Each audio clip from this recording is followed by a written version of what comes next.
A continuación se dará una pequeña recapitulación con los hechos que sucedieron después de la independencia. Tras la firma de los tratados de Córdoba y la entrada al ejército trigarante de la Ciudad de México, se declara la independencia. Se establece una junta provisional gubernativa y se nombra una regencia encabezada por Agustín de Iturbide. Las tensiones entre el emperador y el Congreso Constituyente llegan a un punto de quiebre. Iturbide disuelve el cuerpo legislativo y nombra una junta instituyente. Este acto se considera la primera violación grave de la legalidad constitucional. El vicepresidente Anastasio Bustamante traiciona y derroca a Guerrero mediante el Plan de Jalapa. Asume la presidencia e instaura el gobierno centralista y autoritario. Antonio López de Santa Anna gana la presidencia pero delega su poder al vicepresidente Valentín Gómez Farias. Este impulsa una serie de reformas radicales dirigidas a reducir el poder de la Iglesia y el ejército. Las reformas de Gómez Farias provocan la reacción de los grupos conservadores. Santa Anna, regresando a su retiro, disuelve el Congreso y revierte las leyes liberales, adoptando una postura conservadora y centralista. Este nuevo orden establece la República Centralista eliminando la soberanía de los estados. La imposición del centralismo es una de las causas de la separación de Texas, la cual se nos presentará más adelante. En el siglo XIX fue la cúspide del imperialismo europeo y el ascenso de Estados Unidos como potencia continental. Las naciones europeas, impulsadas por la revolución industrial y la necesidad de colocar excedentes de capital, buscaban incansablemente materias primas, nuevos mercados y oportunidades de inversiones lucrativas, y estaban dispuestos a usar la fuerza militar para proteger a sus ciudadanos o cobrar deudas. En este tablero global, México era visto como un territorio rico pero caótico. La nación sufría de una crónica inestabilidad política debido a la intensa y violenta lucha entre las facciones liberales y conservadores. Los cambios de gobierno eran tan frecuentes que se volvían la norma, impidiendo cualquier tipo de administración financiera o política exterior coherente. El rey hispano Fernando VII nunca aceptó la independencia del que consideraba su reino más rico en América. Los leales al rey conspiraron aún en distintas ocasiones. En principios de 1827 se descubrió la conspiración del padre Joaquín Arenas, quien pretendía lograr con el apoyo de los españoles residentes en México el derrocamiento del gobierno mexicano. En diciembre del mismo año se decretó la expulsión de los españoles residentes en México, sobre todo quienes fueron notoriamente contrarios a la independencia.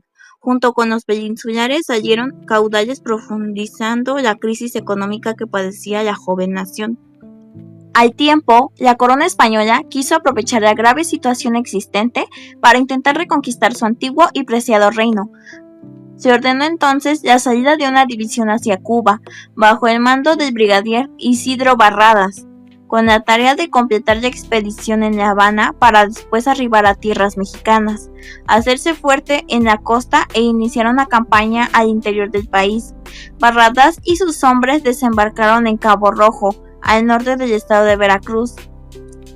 Barradas y su división de vanguardia se movieron lentamente por Tamaulipas y para agosto lograron ocupar Tampico y Altamira sin mayor resistencia.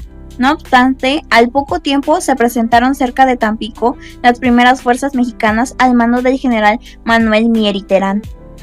El 10 de septiembre inició el enfrentamiento y el ejército mexicano logró hacerse del punto de Santa Cecilia, que se encontraba entre las disposiciones enemigas, dejándolos incomunicados. La lucha fue encarnecida y duró 11 horas continuas, desde las 6 de la tarde a las 5 de la mañana del siguiente día, hora en la que el brigadier Isidro Barradas se rindió por haber sido herido de gravedad. Se firmó entonces el documento en Pueblo Viejo, Tamaulipas, consistente en 10 artículos, donde se pactaba la entrega del armamento, banderas y municiones por parte de los españoles, a quienes se les garantizaba la vida y las propiedades particulares. Asimismo, aceptaban la tropa del rey ser llevada a Ciudad Victoria, donde esperaría para embarcarse a Cuba, y se comprometían solamente a no volver jamás ni tomar armas contra la República Mexicana, entre otras consideraciones. En 1824, el gobierno central de la Ciudad de México comenzó a dividir el territorio en provincias, formando así el estado de Coahuila y Texas, lo que permitió el establecimiento de colonos extranjeros. La concesión era generosa, se otorgaba poco más de 250 hectáreas. Quiso reformar la Constitución, entre otros puntos, para fortalecer al Poder Ejecutivo. A cada jefe de familia, 125 por su esposa y 40 más por cada hijo. Se exigía que los colonos fueran católicos y que no hubiera esclavitud, requisito que en muchas ocasiones no fueron cumplidos. Inclusive, los habitantes de este lugar pelearon por legalizar esta práctica. Sin embargo, ante la rebeldía de estos, frente al gobierno en la capital mexicana, en 1830, comenzó a prohibir el asentamiento de inmigrantes estadounidenses. Con el ascenso de José Antonio López de Santa Anna y las reformas centralistas que realizó en la constitución del país, los habitantes tejanos comenzaron a inconformarse y a contemplar la posibilidad de independizarse. En 1835, la situación alcanzó un punto de no retorno y para marzo de 1836, Texas declaró su independencia de México. Un mes más tarde, Santa Anna, con un ejército de 6,000 soldados, emprendió la carrera hacia el norte para someter. Al llegar al territorio tejano, tiene lugar el ataque de la misión religiosa del Álamo, ubicada actualmente en San Antonio. La batalla del Álamo concluyó con una victoria para Santa Anna, lo que le permitió avanzar hacia San Jacinto, en donde perdió decisivamente contra los insurgentes. Santa Anna, para recuperar su libertad en mayo de 1836, firmó con los funcionarios del gobierno interno de Texas 2 tratados de Velasco, uno público y el otro secreto. Con este último, el territorio tejano quedó como un país independiente, dando lugar al nacimiento de la República Independiente en septiembre de ese mismo año. En 1837, Estados Unidos reconoció su autonomía, lo que nunca sucedió con el gobierno mexicano. Posteriormente, cuando Texas se anexó a Estados Unidos, se apropió parte del territorio de Coahuila, lo que generó un nuevo conflicto. Guerra de los pasteles. En 1828, un pastelero francés de apellido Remontel pedía la reparación de su local por daños causados por oficiales mexicanos en el marco de las confrontaciones de la Guerra de Independencia, sumando al reclamo de otros ciudadanos franceses. El contraalmirante Charles Baudin, plenipotenciario de Francia, reclamaba el pago de 600,000 pesos. Como México no pagó, una década más tarde Francia colocó ante Veracruz una escuadra de la Marina Real Francesa, compuesta por 26 navios de la guerra, y tras un ultimátum abriría fuego el 27 de noviembre de 1838 hacia la fortaleza de San Juan de Ulúa. El reclamo del pastelero, el cual por cierto le dio nombre de Guerra de los Pasteles, había sido en realidad un pretexto para empujar los intereses geoeconómicos de la nación francesa en el continente americano. Francia quería expandir su comercio en América y dinamitar la creciente influencia de Inglaterra en el continente. México se negó a realizar concesiones alguna, derivando a ello en la primera intervención francesa.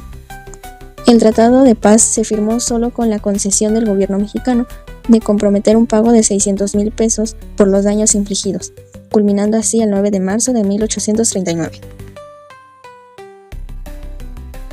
En agosto de 1845, tras la anexión de Texas, las tensiones entre México y Estados Unidos se incrementaron.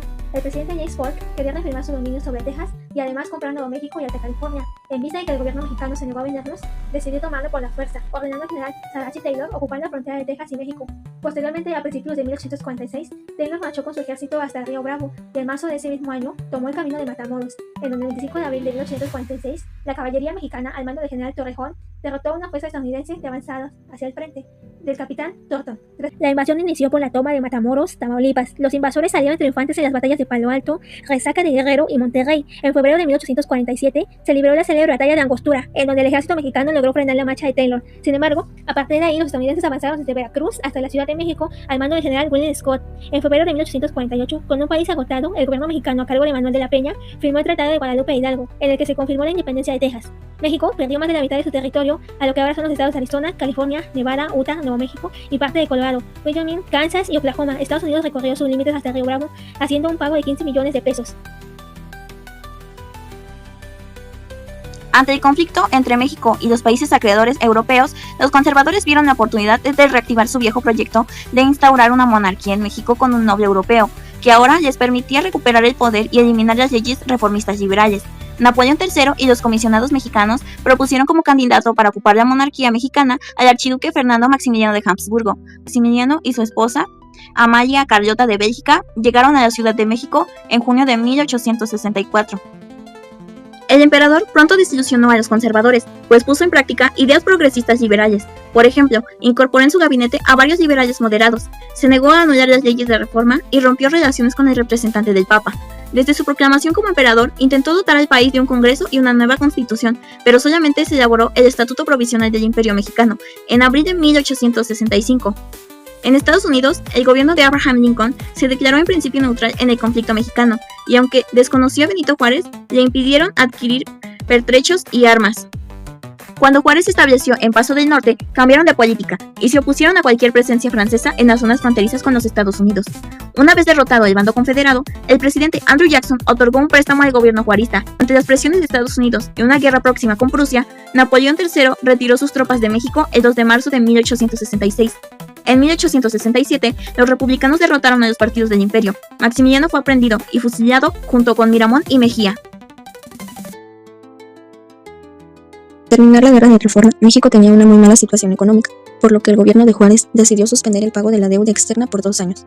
Los países más afectados por esta suspensión fueron Inglaterra, España y Francia. Se reunieron el 31 de octubre de 1861 en Londres. Acordaron ocupar el territorio mexicano. El ministro de Relaciones Exteriores, Manuel Doblado, procurando una negociación con los invasores, elaboró los acuerdos preliminares de la Soledad, en los que los 3 gobiernos extranjeros reconocían al gobierno de Juárez y se comprometían a no atentar contra la soberanía del país. Se permitía a las tropas de estos países que, mientras se concluían las negociaciones de paz, se establecieran en el país, pero únicamente en Córdoba, Orizaba y Tehuacán. Pero Inglaterra y España, al ver las intenciones del emperador de Francia, Napoleón III, de ocupar México para anexarlo a su imperio, deshicieron la alianza y regresaron a Europa. El ejército francés, dirigido por el conde Lorenzés, invadió el país y fue derrotado por el general Ignacio Zaragoza el 5 de mayo de 1862 en Puebla. En conclusión, las intervenciones extranjeras son un capítulo muy caótico en nuestra historia y sin duda dejaron una marca muy profunda, ya que nos hacen ver que durante esa época fuimos muy débiles en nuestra soberanía y que era tan fácil atacar a una nación que iba naciendo. Hoy en día, en el mundo aún persisten estas intervenciones o guerras entre países como por ejemplo Israel y Palestina, además del conflicto entre Rusia y Ucrania. Ambas guerras suceden por adueñarse del territorio, lo que nos hace pensar que no hemos aprendido nada de nuestra historia.